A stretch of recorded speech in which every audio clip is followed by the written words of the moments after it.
More than 100 Chibok girls released by Boko Haram militants have begun a new phase of their lives, taking classes at the American University of Nigeria after months of rest and recovery under the care of the Nigerian government. Nigeria's Minister of Women's Affairs and Social Development, Aisha Jumai Al-Hassan, says the girls had to go through a recovery program first. We cannot bring back the 3 years. Okay, we cannot bring back the 3 years, but we'll make sure, by the grace of God, that they make up for what they have lost. And that is why we have all these programs that we have here. Apart from the number one thing is to keep them, to stabilize them medically and psychologically.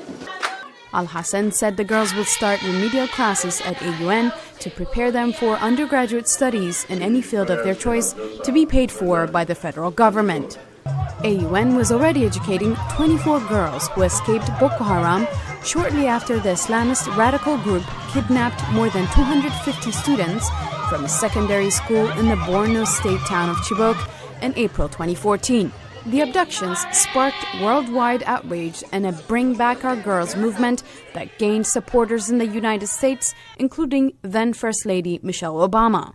The girls who entered the university this week spent 30 to 37 months in Boko Haram captivity before the militants released them following negotiations with the Nigerian government.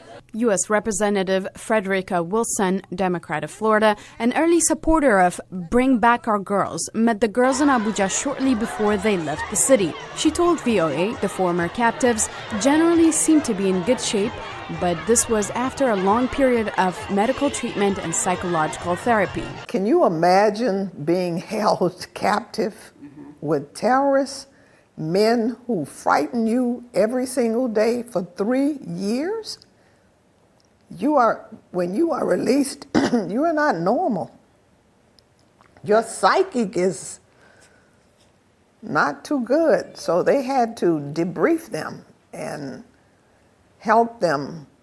Wilson endorsed the government's decision to keep the girls together in rehab instead of returning them to their homes.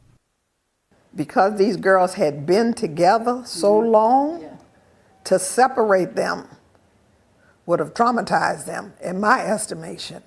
I think the decision they made to keep them together was the best thing they could have done. More than 100 girls from Chibok remain in Boko Haram captivity 3.5 years after they were taken. Salem Solomon for Grace Abdu, VOA News.